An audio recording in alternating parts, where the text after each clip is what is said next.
your smiley faces, and hi, Ben. And thanks for waving back to me. And so good evening, Massachusetts, and good afternoon and good morning for those of you who are calling from around the world. So my name is Jossy. I am an MIT alum from class of 2012.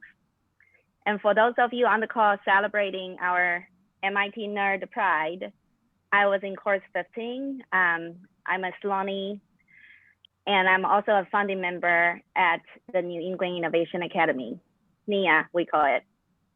So on behalf of our team at NEIA, I welcome everyone who is here with us today.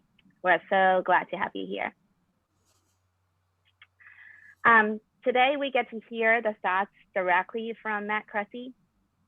Matt is the founding director of MIT Integrated Design and Management Program, a very cool program that you will hear more about very soon. And Matt is also a founding trustee and innovation advisor at NEIA. Since 1999, Matt has been teaching innovation leadership programs at some of the best schools in the world, including MIT, Harvard, and Rhode Island School of Design, RISD. Matt is a designer, he's an entrepreneur, a father of 2 wonderful girls, and most importantly, to me personally, he was my teacher at MIT. So it takes only one teacher to transform someone's life. And luckily for me, Matt was that teacher. Matt's product design and development, or 15783, for those of you who are obsessed with course numbers like myself. That was the best course I took at MIT. So I was in a team with students, design students from RISD, engineering students from MIT, and business students like myself from Sloan. Together, we iterate from idea to sellable products within a semester. So under Matt's coaching and teaching, we learned to solve problems by understanding what people want, and even more importantly, how people feel. We also learned to create something meaningful from scratch. We learned to work with people who are very, very different from ourselves. Inspired by the human-centered design I learned from Matt, I co-founded MIT Sloan Design Club. And I remember that when I submitted the club registration form to the MIT student office, they told us, oh, you can't start a school without a faculty endorsing you. So I left the student office and I went straight to Matt. I said, Matt, human-centered design is so powerful, and this club is gonna enable so many MIT students to not only solve problems creatively, but even more important, thoughtfully. Would you support it? Matt put his name on the form.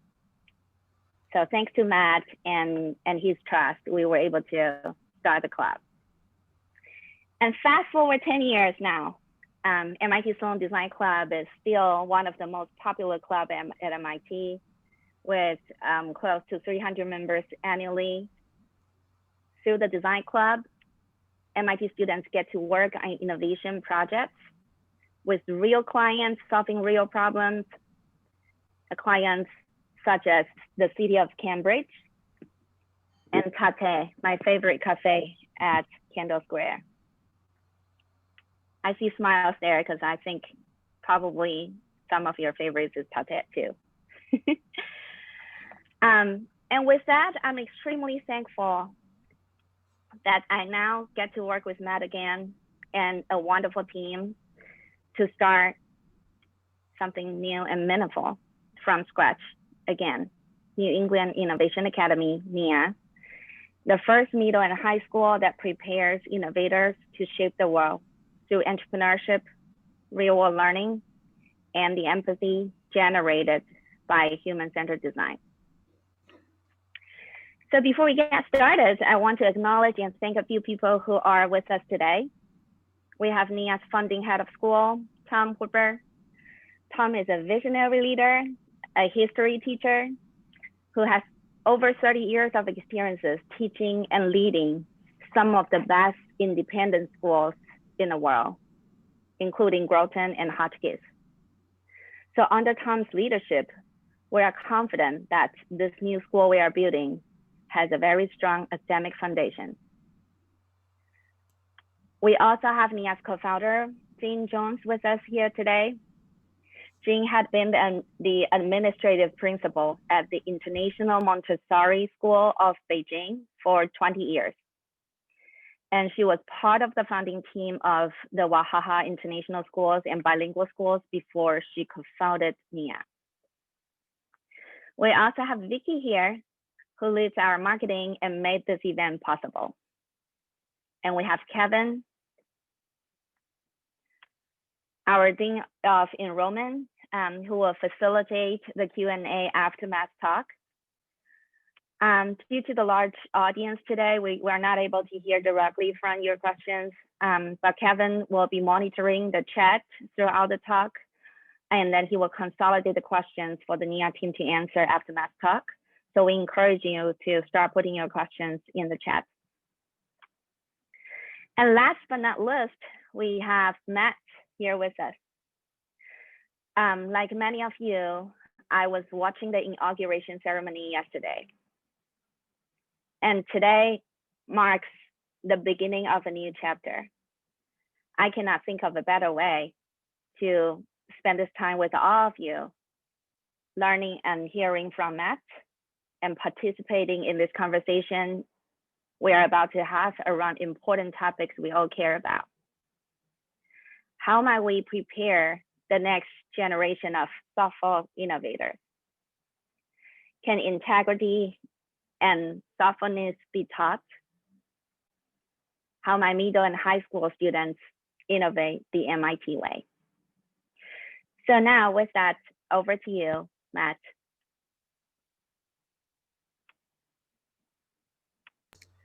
All right, great, thank you. I couldn't unmute myself, so thank you for that, Vicky. Hello, everyone. It's really wonderful to see all your faces. Thank you for joining us this evening or this morning or afternoon, wherever you are.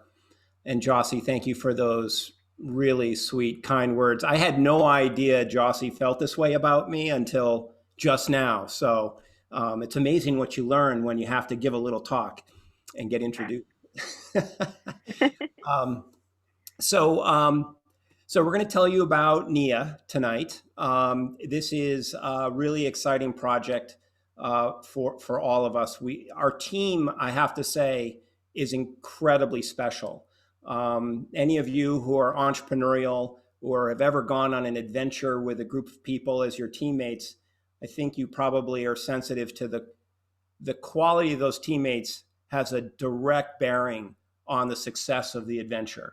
And so we have just been blessed with amazing people such as Jossy and Jean and Tom and Vicky and many others. You know, what we set out to do really was to reimagine that experience for kids going to school and what it would take to make them the most, poignant, meaningful citizens that we can. And what does that mean? What does it take to do that? And a lot of the things we do at MIT are fantastic, right? I mean, we have science, we have technology, we have architecture, we have all these amazing subjects. And so we thought, let's transpose that into a high school curriculum that also inspires children, where they're excited to show up for school. And so this meant really becoming, having some empathy for what it is to be a kid. And what's interesting is that the older you get, the harder it is to remember what it is to be a kid. So we used a practice that we teach at MIT called in integrated design and management called human-centered design, also known as design thinking, to kind of revisit that mindset of a kid and to make sure that we knew what they wanted, what they loved, what they craved. I think we all kind of know what they need to learn, but even that, we revisited. And so we kind of came up with what we're about to show you. All right, so, this slide was probably meant to accompany what I just said. So, one of the things about MIT that I love, so, my background is in the arts. My parents were artists for the most part. I grew up in an artist household, and I went to art school for college. So I never went to any, liberal arts school or a place like MIT. And when I came to MIT, it was just this amazing place where I just was like, I just had been missing from who I was. And one of the things I loved about MIT, unlike many of the other schools, like the one that I won't name that's upstream on the same side of the river, is this idea of mens et manus, right? The idea of mind and hand, right? And so if you're going to think of something, if you're going to talk about a concept or a theory, is that theory or concept valid until you make it, until you test it, until you try it, until you immerse yourself in it? And that sort of iterative nature that to science and exploration that MIT embraces was really always a part of how I thought. So for me, it was this beautiful fit. And that's something we've really built into NEIA. And I'll just tell you quickly about IDM. So about 6 years ago, I have to keep adding years. So about 6 years ago, a miracle occurred. And that was that I was able to start a graduate program at MIT called the Integrated Design and Management Program. And really what this was, or what this is, what IDM is all about, is this idea of collaborating and collaborating in a way where those participants in that collaboration are diverse. They have diverse backgrounds professionally. They have diverse backgrounds educationally.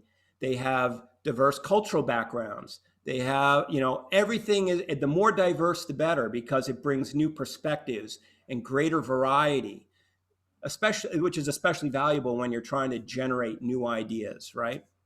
And so what we did is we very, very consciously curated the program so that it was this balance of these three buckets: the design bucket, the business bucket, and the engineering bucket. And we did that because, very successful products and businesses have a good balance of those three disciplines. So you look at all the most successful companies in the world right now, they all have a nice balance of these three kind of disciplines. And the reason is that they all are responsible for very important qualities of the product or the business. So business obviously makes sure that that the company makes money. Engineering makes sure that you can actually make the product, right? And that it's safe and it doesn't break. And design, which is usually the forgotten discipline, by the way, and that's sort of where I came in with my art school background. Design is what makes products desirable and beautiful and marketable, and it makes them sell.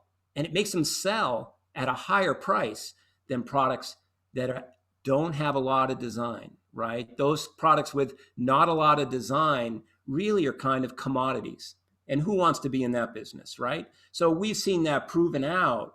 And now there's a lot of research that's been done by McKinsey and Design Management Institute and other organizations that really shows how design, when it's woven into the fabric of an organization, that those organizations outperform organizations that don't have design just incredibly well. At IDM, we everything's hands-on. We teach. I consider it a leadership program, and we're trying to create leaders that have vision and empathy and integrity. And the way we do that is we make them build things. We make them create things, and that way they develop respect and appreciation for those people who will be working with them to make their vision a reality. I won't name names, but a lot of people are very disconnected from those people doing all that hard work, and so at IDM, we make all our students, we teach them how to make a mold. We teach them how to make parts, how to mill and machine, and how to sketch, things that you would never teach in business school, or you'd never think of teaching to leaders. But we think it gives them different vocabularies in which to communicate, which makes them very powerful and inspiring. Most importantly, we teach them human-centered design, which I think is coming up next. So next slide, please. Oh, before we get to that, another thing we do in IDM is we put a huge emphasis on our community culture. And the way we do that is we actually create activities that allow them to bond. And nature is a really big part of our program as well. This is where I grew up, in those mountains, in that slide. I used to ride my bike to that mountain and hike up that mountain and spend the night, go back down the mountain and ride my bike home. It's a 30-mile one-way trip. And my connection to the earth and to the energy of the earth, the spirit of the earth, was born in those experiences. And I think it really informs me every day that I live my life, whether I ride my bike to work or whether I drive a car, or whether I design a product with recyclable materials or whether I design it with virgin materials, or, just how do I pack a container that I'm shipping product out of China? Do I leave blank space in it, empty space? No, because that just makes the carbon footprint bigger per product. So those are the things we try to get into our students' heads. And so we bring them into New Hampshire and we put them in the mountains so that they can feel that presence of nature and how important it is. And so, yeah, we want to create people with vision, people with passion, and people with love. We're not scared to say that word love. I was very refreshed yesterday to hear all throughout the inauguration ceremony that the word love was used repeatedly. And I think that's something that our society has been scared to say, even though it's so fundamental to who we are and what we aspire to be and how we aspire to live. And then we give them skills, so there's this aspirational, very kind of beautiful mission that all our students are on, but we also are very, very practical. So we teach those skills I mentioned earlier. The process they follow is called human-centered design. And next slide, Joss. In its most simplistic form, this is a little diagram. And the idea here is, like, let's say you're going to invent a product.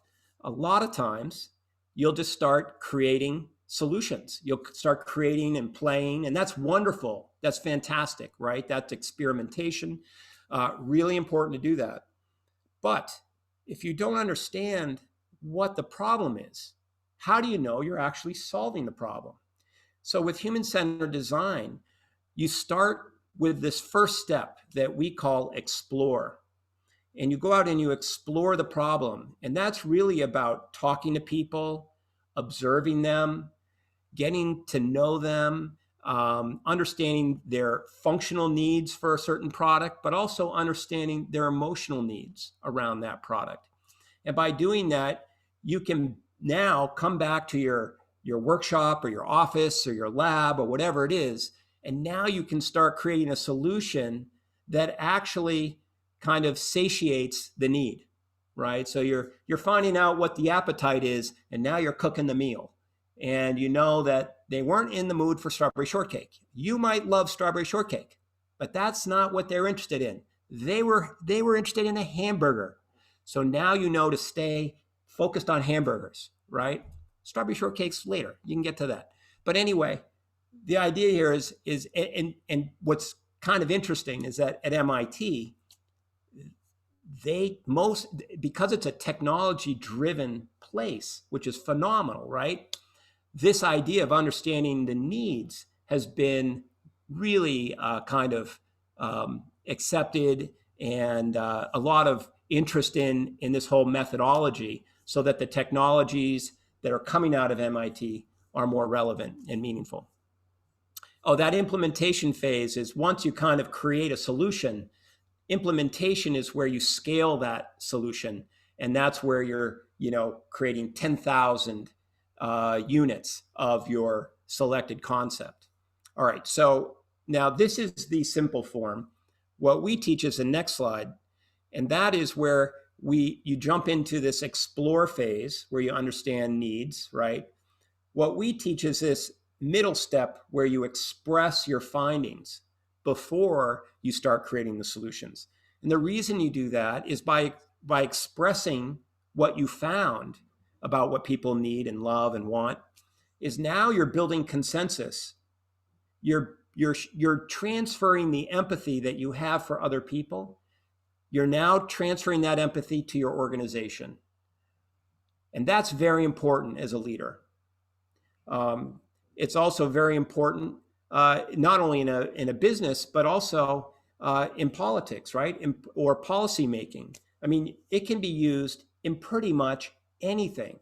And so many of our students, they're not just creating new products, they're creating new services or new social, solving new problems, new solutions for social problems.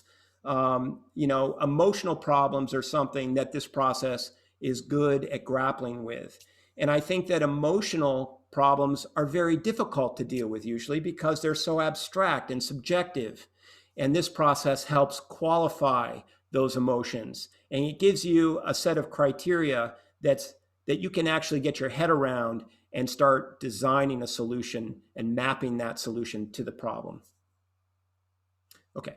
I won't go on. I could talk another 90 minutes on that slide right there. So we'll just move along here. So NEIA. So the idea here is that we are going to create a curriculum. We're creating this curriculum that basically makes this process of human-centered design integral to all the sort of normal subjects that you have in middle school and high school. And that might sound pretty good, but more importantly, we think it's going to make it fun. And the reason for that, next slide, please. Okay, I'm a little out of order here. So one of the things that's really important is that our students know exactly who they are, explore who they are, and can express who they are. And so we developed this sort of methodology or way of thinking about it called PIN. And the P stands for passion-driven purpose. The I is idea to impact. And the N is ready for what's next. And so what does this mean? What this means is that a large part of the school is about creating a culture that allows the students to understand themselves, to be comfortable with themselves, to accept themselves, to identify in themselves what makes them unique and special, and to celebrate the idea that being unique is incredibly valuable. And I think that's quite contrary to many schools where what's celebrated is assimilation, right? To sort of be part of this common denominator. We're going to do just the opposite here. Because if you are unique, you are uniquely valuable. And if you're uniquely valuable, you will always be successful. Because where else is anyone going to get something like you, right?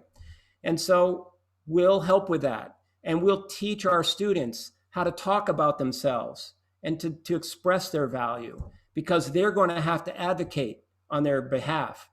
And if they're unique, no one can sell them except themselves, and we'll help them with that.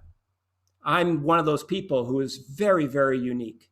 And I had to learn the hard way, a very long, hard way, to communicate my value. Still working on that. One of the collaborators on this curriculum design is Ayla Gavins. We wanted to sort of show you Ayla. She's just remarkable. She was the principal of a public school in Dorchester, Massachusetts, and for about 12 years. I know Ayla quite well. We brought her in to help out with this, and she's just amazing. She brings this depth of expertise and experience and understanding of running a school for that age group. And a lot of the things she was doing were incredibly innovative and also very, very similar to what we kind of discovered was needed. So she was a phenomenal fit. And she also is very connected to nature. She's on the board of directors of the farm school. And she's a director of Orchard Gardens, which is a really, really fun kind of, I don't know, what is that, a circus school or a clown school? It's really cool. The curriculum that we are working on for NEIA is what I'll talk about now. And we're really excited about this. And this diagram right here, I think encapsulates it quite well. So in the center is this thing we're calling Innovation Studio. And this is where the kids will basically invent products and solutions in real life. They will work with whatever material or medium is necessary. We will have all kinds of fabulous tools, you know, from hand tools and hot glue guns to band saws and table saws and chop saws and drills. And then we'll have, you know, all the high-tech stuff, you know, like 3D printers and laser cutters. And, you know, all this stuff is really easy to use. And we're going to teach the kids how to use this stuff. And, you know, when you empower people with tools, right, this is how I like to think about the world. We're really good as a society at creating these very powerful tools.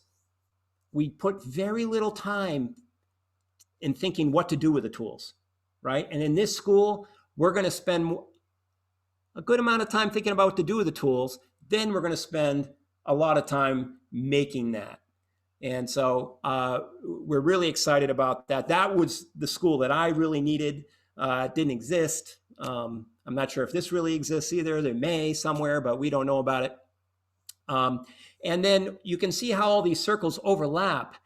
And the reason they overlap is that if you're in math class in the morning, the idea is that part of math class in the morning will actually be teaching the students a formula that will be used that afternoon when they're inventing their product. So the example, everyone who knows me is sick of this example, but let's say that the students were working on making catapults in the afternoon. In the morning, they might learn the formula for calculating a trajectory, right? So they might learn about that in math. In science, they might learn about, I don't know, air density and mass, right? And acceleration. Well, that's maybe physics, but anyway. And then, you know, in, I don't know, in the arts, you know, they might be learning about various materials or aesthetics that happened in medieval times when catapults were in existence. And in humanities, they might be studying the politics of medieval times and how the catapult really affected power dynamics, you know, across Europe or what have you. So all of this stuff they'll be learning in the morning, and all these subjects will then get kind of brought to life in the afternoon in this basically big studio space. That this slide is really to kind of expand that innovation studio. So what's going to happen in there? Well, I mentioned a lot of it, right? There will be some discussion, some talks, lectures, right, on human-centered design, how to practice it correctly, the theory of it. But then they'll practice each phase. They'll practice exploration, expression, creating, testing, implementing. Hopefully they'll generate empathy, and they'll learn to communicate that empathy to other people. They'll learn design, engineering, and business models. As I mentioned, they'll apply their liberal arts and wellness concepts from the morning and the afternoon. They'll be working on these projects. They'll be practicing prototyping and experimentation, and we'll teach them strategies on how to efficiently and effectively to experiment with purpose as opposed to just sort of aimlessly, which can happen. They will work on teams, so they'll learn to collaborate and communicate and to not fight, right? That's really important. I'm still learning that too. Usually it comes down to me just being impatient and not wanting to take the time to talk something out, right? So I'm still learning those lessons. I wish I had something to teach me this a long time ago. They'll practice entrepreneurship. They'll be making products and they'll be selling them. They'll be doing sort of real world projects as well. So there'll be partnerships with companies and organizations around the Marlborough and Boston area, and the students will be put to use and collaborate with these companies and see what they can do. And then we will have some dedicated faculty, obviously, for this, for the Innovation Studio, including someone who will run the workshop and teach the students how to use all the tools and safety and things like that. And then we're hoping in the afternoon, the liberal arts faculty kind of come in with their cups of coffee and hang out. So they might have taught them in the morning, but now they're going to come and see what comes out of it all, you know. And this is a schedule. So we can run through that real quick.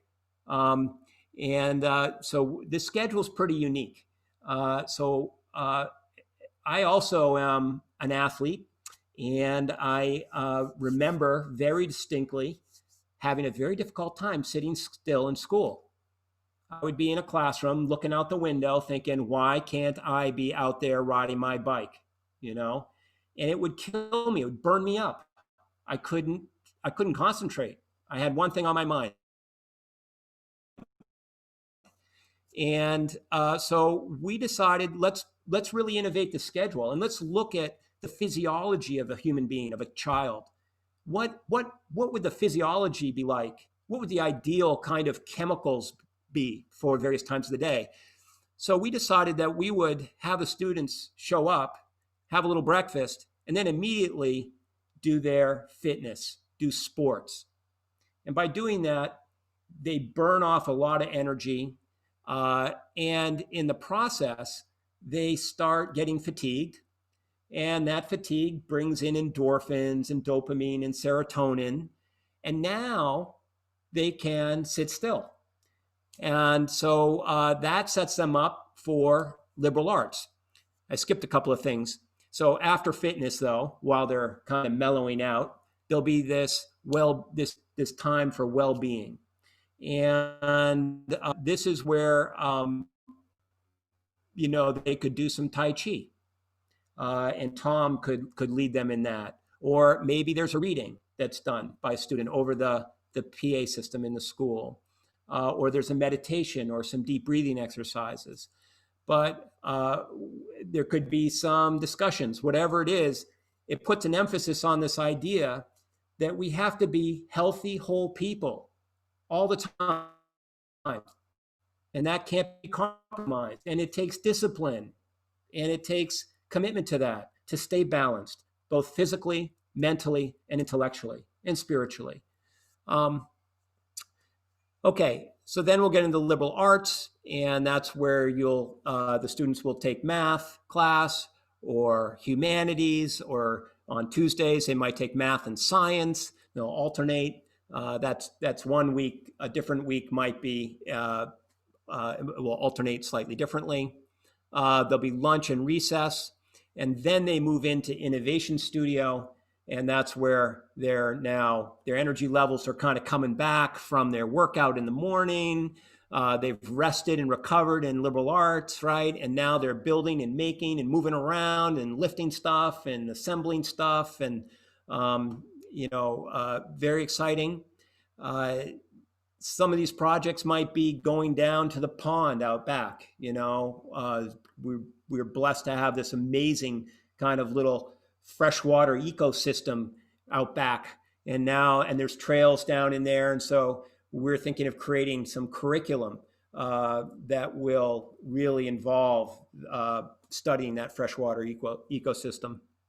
End of the day will be there'll be closing remarks. Again, Tom will hopefully leave this, be some sort of, I don't know, some sort of beautiful thought or message that will be communicated.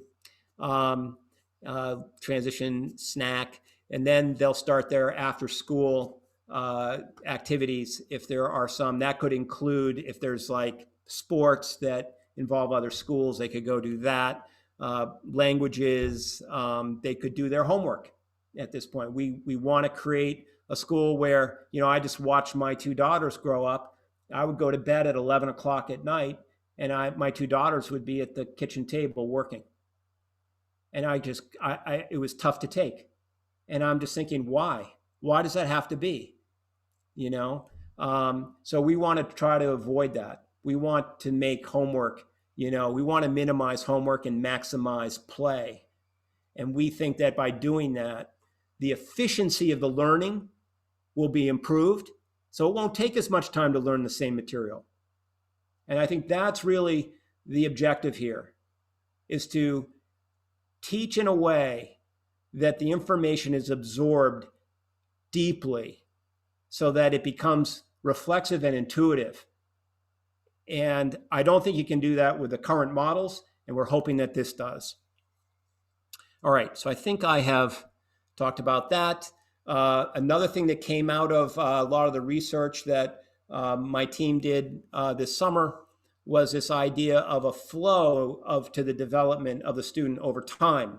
And so this is a timeline going from 6th to 12th grades. And it's very hard to read, but suffice it to say that, 6th and 7th grades we discovered were the times where students really need to feel a sense of belonging and a feeling of safety, right? Where they feel comfortable and they feel this school is a safe, warm, wonderful place to be. And then with that sort of foundation in place, the students can then really start thinking about their purpose, and to understand your purpose, you need to do some sort of personal experimentation. You try different things. When you try different things, you're going to fail at a few of them. And if you don't feel safe, you're not going to want to try as much. But if you don't try as much, you won't learn as much. And if you don't learn as much, you limit yourself. So we want to maximize their safety so that they can maximize the risk they take. Really want to create a risk-adverse kind of environment. And then from 9th to 11th, it's really about taking their purpose and trying to create impact from that purpose. Let's see how effective the students can be at kind of implementing their purpose. So we'll call that impact, right? And then 11th and 12th grade, it's really starting to set them up for life after NEIA. And it'll have a capstone project that will hopefully be something that is really amazing and might even have some real world value. Okay, and the campus is just remarkable. And so there's a nice picture of Tom and myself with the ceiling missing. And I think a lot of the ceiling's missing now, if I'm not mistaken. I haven't been there for a while. But we're really creating a beautiful space that's, I think the adjectives that we use to describe it are light and airy. So there's a lot of, it's just very bright and cheerful inside, a lot of natural lighter woods punctuated with these beautiful colored furniture from Steelcase. It's just going to be a beautiful, beautiful school. The classrooms are state of the art, and here's some some renderings of the space. And this gives a little bit more of a feel for it. The colors have changed a little bit. The floor is not sort of that brown color, it's lighter gray now and things like that. But just beautiful open spaces, really built around the idea of collaboration and giving students freedom. The idea that, just because you're at your desk doesn't mean you're working well. You might be working, it might feel like work, but it doesn't mean you're working well. And actually, we don't really want it to feel like work anyway. So we're hoping our students can do their work all over the place, in this space or in their classroom or in the shop or in the 3D printing room or wherever, right? And give them that autonomy and that trust to kind of to follow their imagination and their energy where they go. And to build a community that is close, loving, warm, kind, safe, that celebrates diversity, celebrates people who take a stand and believe in something and take action on that. I think that we're really, I'm just really amazed at how well I think we are accomplishing this. This was my biggest uncertainty about creating this school, and it's become the thing I'm least worried about. And that really is a testament to my partners and teammates and collaborators. And so that is the end of this little slideshow. And what's next, Jossy, Kevin? Who's emceeing this from here? Hello. Yes. Well, thank you so much, Matt. That's such an inspiring talk. So we are now entering the phase of Q&A, but I think before that, I want to introduce my colleague, Kevin, our Dean of Enrollment. And Kevin, maybe, I know you have been monitoring the chat, but maybe you can also talk about the team will be on site meeting anyone who is interested in the campus and the studies. Absolutely. And thank you so much, Jossy, and thank you, Matt. I am so excited to meet a lot of the new people and see a lot of old friends on this. So thank you for coming. There is an safe, COVID-friendly tour on the 30th that you'll be seeing in your inboxes. Some of you already have on campus. It is a driving tour that it is boutique for you all before we open up to the public, and that way you have time to really take it in. And if you want to pull off to the parking lot and take it in a little bit more, go ahead. You'll get a lot out of it. There'll be a little bit of swag, customized gear. More importantly, there'll be gourmet NEIA branded cupcakes. So if that's not enough, but we look forward to seeing you. It's being able to put brick and mortar to everything we're talking about and meet those of us on board right in person. So please come. And again, take note of it here, take a screenshot, and then you'll be getting it kicked out in an email as well. So thank you. I've been answering some of the questions directly, sometimes individually. Matt, I'd like you to quickly interrupt. I guessed it was Welch Dickey, the mountain that someone asked, but what mountain was that? Lafayette. Whoa, you really are an athlete. I love Welch Dickey. That's a great little hill too. Yeah, I knew it's a warm up. Gosh, Tenzing Norgay. And then some of your questions I've answered into everyone and trying to keep the focus, but I just want to let everyone see some of the notes. I'm going to start though with Jossy and just going very general and answering one that I've been getting quite a bit. And maybe it's tacitly understood, maybe it's quite understood, but so what is NEIA's relationship to MIT? And Jossy, why don't you take it from there? Yes, I'm happy to take this question. And thank you. I think this is a very important question. It's important to clarify that NEIA is not officially affiliated with MIT. The relation between NEIA and MIT is in its people. So Matt, who started a master program at MIT, me started a design club at MIT. We are working together to starting something meaningful venture. So the relation is in its people. and not at an organizational level. And I'd say, though, from an enrollment standpoint, those of you are hearing it, you also understand that they'll keep in touch directly with your MIT association. Let me move to Matt directly. Can and will NEIA students take or audit or have access to any MIT classes? We know curriculum through your creation, but visiting professors or lectures, grad students, and what other type of integration or access might be possible? I think a lot of what you just mentioned will probably be happening. I'm certainly going to be circulating through those halls of NEIA quite a bit, but I know my students will probably as well. They'll want to understand it and learn from it and hang out, and I'm sure they'd love to give a talk to the students. And so I think there's going to be, my feeling is that there's going to be quite a bit of interaction between IDM at MIT and NEIA. And I'd love for NEIA students to come and visit IDM at MIT. So I can see that happening as well. Perfect. And that's great, because there were a couple one-off questions saying, can Matt be my child's advisor? So that that's good.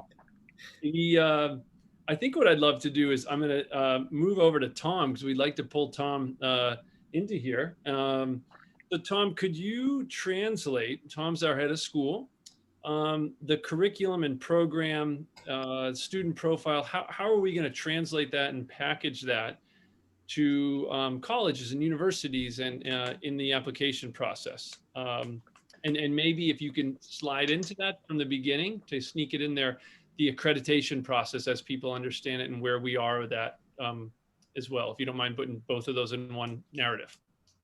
Sure. And I'm gonna apologize. I've got a throaty voice this evening. My dog got into something foul in the woods yesterday, and trying to implore to get my dog out of that foul thing, I stressed my voice. So a friend thought I had COVID or something. So my apologize for my throat here.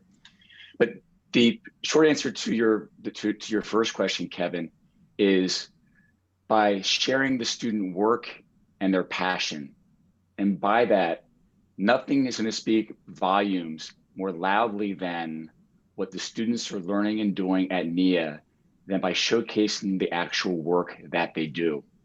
And so one thing that we are going to do, instead of the traditional way where students take courses, they earn credits, they take standardized tests, and that becomes part of their profile that they share with colleges, we're going to let the student work stand for itself. And as Matt was explaining, as students are getting into the innovation studio and they are designing and they are creating, the product of their work is something that we will showcase to demonstrate what they are learning at NEIA. The second piece of that, and talking about their passion, and Matt spoke very eloquently about our goal to have students go from passion to purpose. I know from my experience working as the academic dean at Hotchkiss that colleges want to enroll students who demonstrate a deep passion about a certain subject or about a certain activity. And often students might try to do that by taking a bunch of advanced science classes, but if they haven't done actual work in a college lab or in a corporate lab, that passion runs hollow. And we're going to have our students follow their passion through internships with local corporations, through service groups, through different community groups. My scratchy throat getting there. And that's going to be a way for them to present themselves to colleges that will be distinctive and different from how most students are presenting themselves to colleges. So I'll kind of back up here. We will begin the process of accreditation through the New England Association of Schools and Colleges. We plan on becoming a candidate for accreditation in our first year.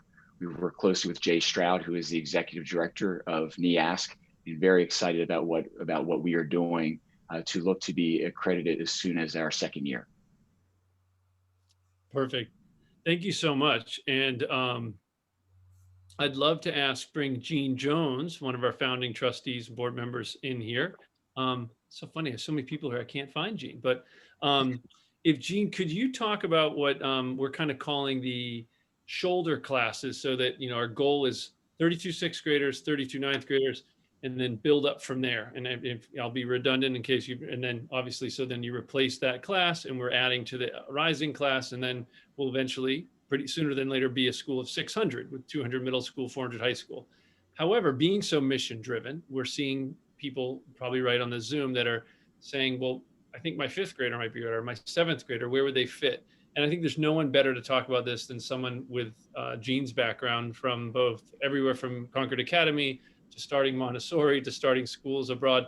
So if Jean, could you hop on that philosophically and implementation where we are? Righty. Well, first of all, I'd like to say I'm really delighted to see so many student faces on this call. That makes me really happy, not to see only parents. For many schools, mixed age classrooms sound like something new, but actually it's been done in Montessori classrooms for the last 106 years. So it's not a new concept, it's just new to us now, those who are not Montessorians. And in my own experience, and also as a parent, I found that mixed age classrooms create a really wonderful learning community, so that it's not just a singular age group, but you'll have 2 or 3 ages in the same classroom, where the older teachers, the older students could serve as teachers or mentors to the younger students, and then the older students have an opportunity to reinforce their learning by by explaining to the younger students how a certain problem is solved, how the thinking and a certain solution for things is walked through. Because when you learn in a classroom and you receive information from a teacher, the retention rate is about 25%. But if then you are required to articulate that, what you have learned, to another person and teach that person, your retention rate rises up to 90%. And I think that's very powerful.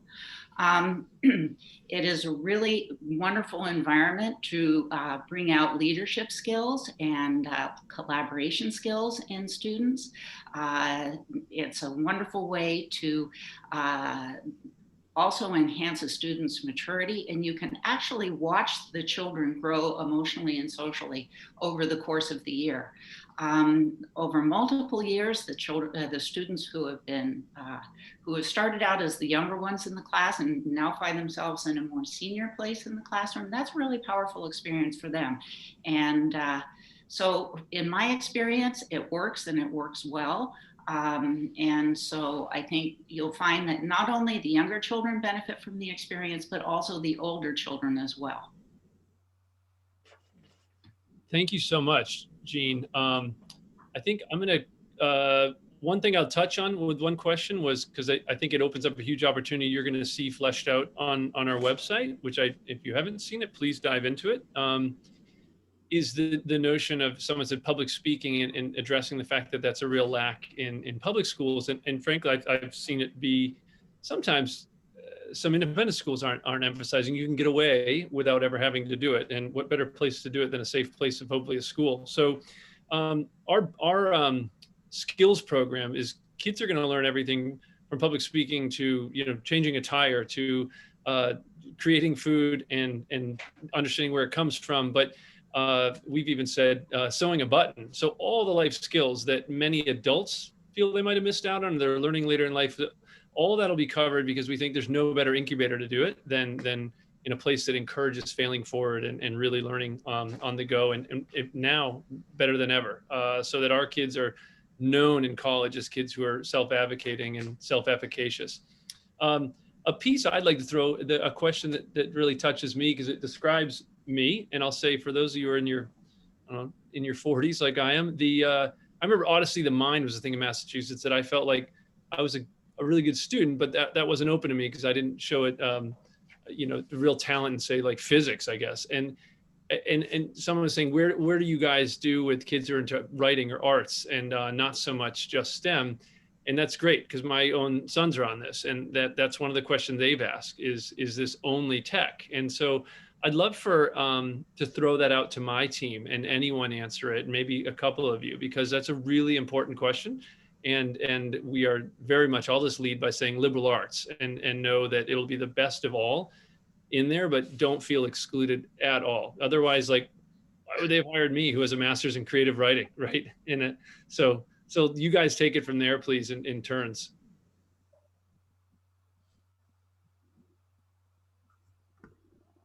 I am happy to get started, but I'm really happy to tag team into Matt here. And this is a common refrain that we've heard, that somehow if you're school about innovation, it means that it's only STEM. And to be innovators, as Matt described, engaging in the human-centered design process does incorporate STEM disciplines, but it's not exclusively only STEM disciplines. And certainly looking at art, which I think is a key piece to the design process. Also, drawing on the liberal arts and the humanities in terms of the thinking that's going to be essential to go into that work. Kevin was just talking about public speaking. A key piece of the human-centered design process, as Matt has helped to explain, is deeply understanding the needs of others and then expressing back to them what you've learned in that process.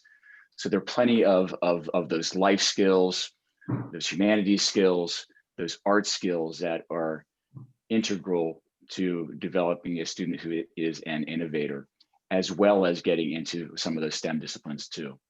So maybe Matt, if I cue that up well enough to you, and please elaborate or correct me where I might be wrong, since this is more your world than mine.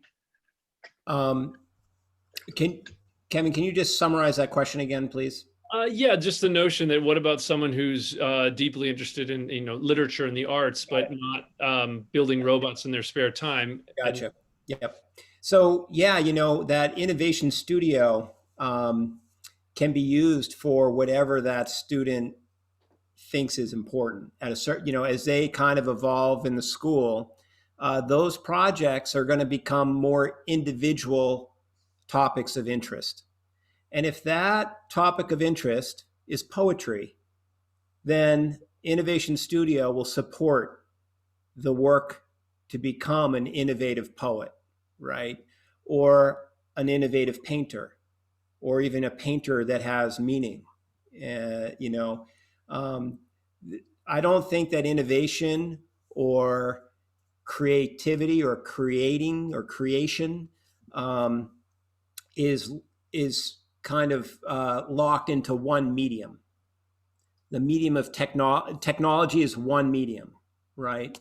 But innovation comes at us in all different ways. And in all those different mediums, we synthesize new mediums and new technologies, right? So the Innovation Studio really is this, we had to give it a name, but don't let that word innovation necessarily lock you into technology, and so, and me personally, when I was in high school, I planned on being a musician or a photographer.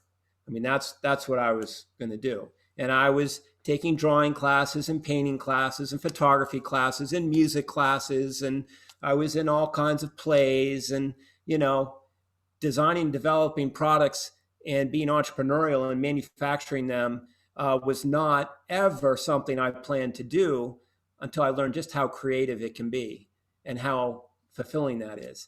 So, it's all a process of kind of letting the self unfold and supporting our students on their unique paths and being very open to what creativity means, right? And innovation means, being open to that. I think we'll be very good about that. Thank you. And looking at the time, I want to be respectful of that. And so I'll say that I'm going to put my email address in the chat in case you don't have it. It's pretty easy. It's just kevin@neiaacademy.org. It should be right on there. If you even go to the hello at NEIA, you'll find me. But what I wanted to add is that some of the questions about like clubs and the boarding program, I'm happy to answer personally, or as well as it'll be online.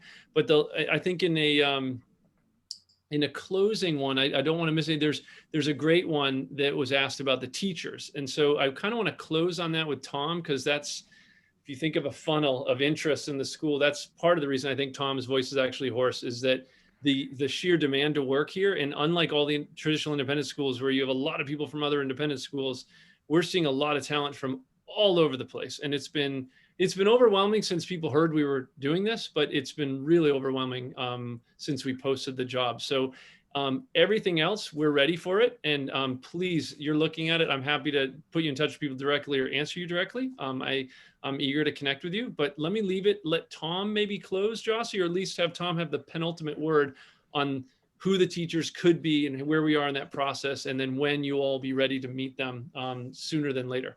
So thank you all, but I'm going to pass you to Tom. Sure. And to pick up on what Kevin said, from the moment when we posted the first job, we had applications the very next day and have been overwhelmed, not just by the quantity of teachers interested, but by the quality. This vision of creating a school that is truly addressing the needs of learners now, preparing them for the future in a way that's doing things differently. I can't tell you how excited it has gotten so many educators, and the team of teachers that we're going to be able to attract and bring on board is going to be extraordinary, not simply for their ability to teach in a given discipline area, but everything else that they bring, and this real passion for our mission. So I saw one of the questions was about about designing the curriculum, and certainly they will be working within the framework that Matt has described, Matt and Ayla have been working on, but the teachers who we hire are going to be an essential part of the process of fleshing that out further, and it's going to be a real crackerjack team. Thank you. Yeah, I'd say more than any school's website, because we are such an interesting startup that keeps going like this, keep looking at the website, because we keep adding to it and there's a lot of updates. And in the meantime, I'd say the most important thing is focus on Saturday, if you can make it. It should be quite fun. I can tell you, because of COVID, I'm sincerely looking forward to it, because I haven't seen physical space in a little bit. And so I'm really curious to see how things are looking and see my colleagues and you all in person. So Jossy, I'll let you close. These are your people, but I'm just grateful that everyone's here, and I'm so glad to be with all these cool early adopters. You're all we have great mindsets. Well, thank you so much for everyone who joined us today from all over the world. I think we're extremely grateful to have this evening, morning, afternoon with you guys, and we look forward to staying in touch. And thank you, everyone.